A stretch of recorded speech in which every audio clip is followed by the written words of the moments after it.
Welcome to Cooking with Bobbi Jo. Chastity here with another human recipe that is great for these cool fall days. This is Shipwreck Stew.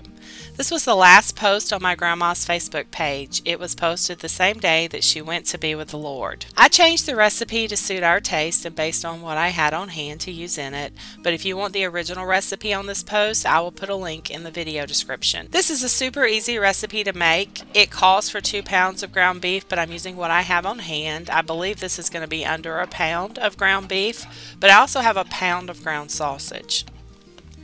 I'm going to take a spatula and crumble the meat and brown it. And once it's brown, drain the grease from the meat.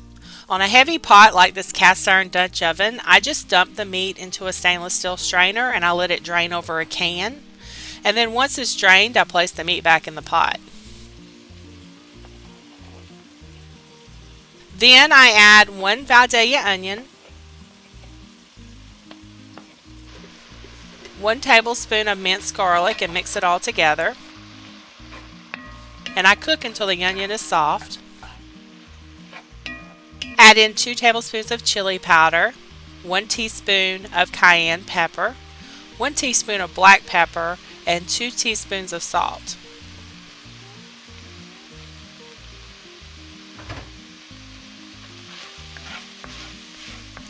Mix all that together. Then add in 2 cans of diced tomatoes,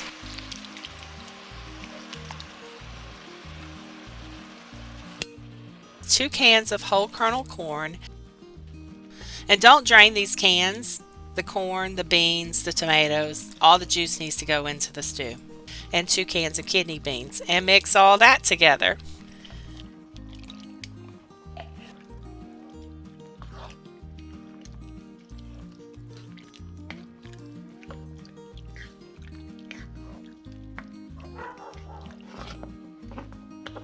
Next, add in 5 small potatoes diced,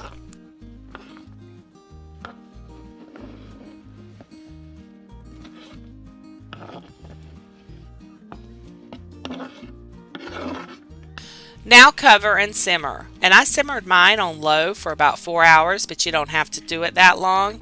It should be ready in about 30 minutes. I love flavor and spice though, so my stew's going to have a little pizzazz to it.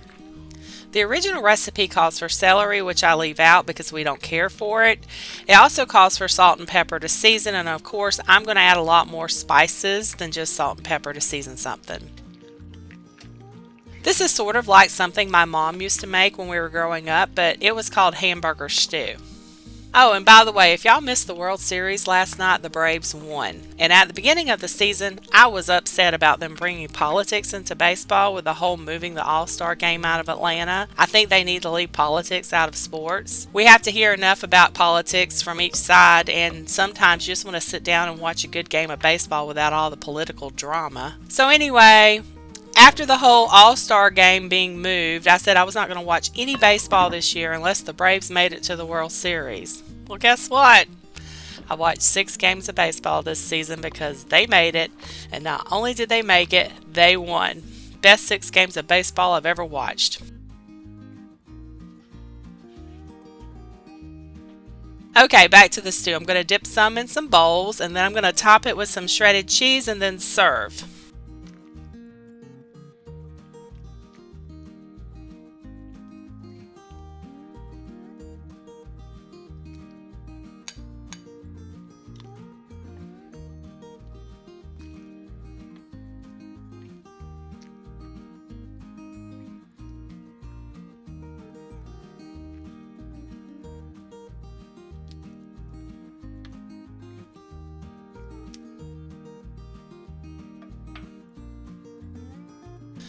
This stew definitely gets the drool-worthy stamp of approval. The sausage added a nice flavor to the stew. We ate on this for a couple of days and then we froze the leftovers for another day. And in case you didn't know, you can freeze soups, stews, and chilies for later. Well, thanks for stopping by and watching. I will post a link for the recipe posted on my grandma's Facebook page and my recipe I created in the video description. Stay tuned tomorrow for our trip to Lodge Cast Iron in South Pittsburgh, Tennessee, and then Friday for the Lake Hill City Birds. Have a blessed rest of your week.